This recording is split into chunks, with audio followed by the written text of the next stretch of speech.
Every time I think about those kids, it gets me mad. And by the way, it happens on the streets of Chicago every day.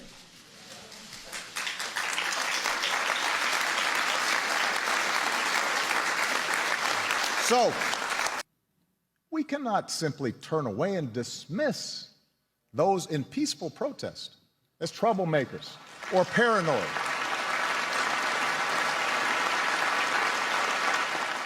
Whether you are black or white or Hispanic or Asian or Native American or of Middle Eastern descent, we have all seen this bigotry in our own lives at some point. We've heard it at times in our own homes. If we're honest, perhaps we've heard prejudice in our own heads and felt it in our own hearts. We know that.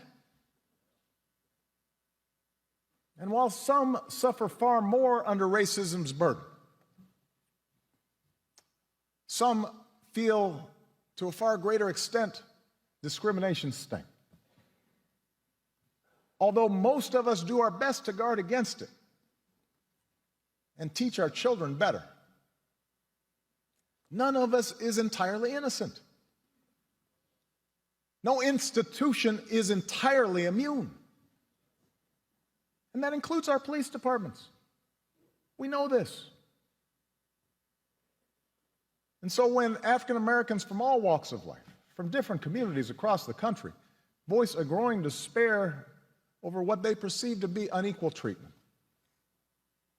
when study after study shows that whites and people of color experience the criminal justice system differently, so that if you're black, you're more likely to be pulled over or searched or arrested, more likely to get longer sentences, more likely to get the death penalty for the same crime.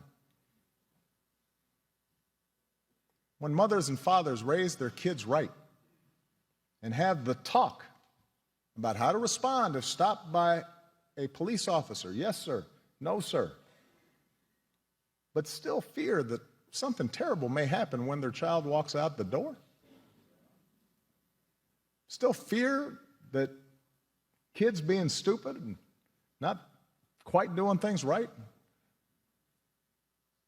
might end in tragedy. When all this takes place more than 50 years after the passage of the Civil Rights Act, we cannot simply turn away and dismiss those in peaceful protest as troublemakers or paranoid.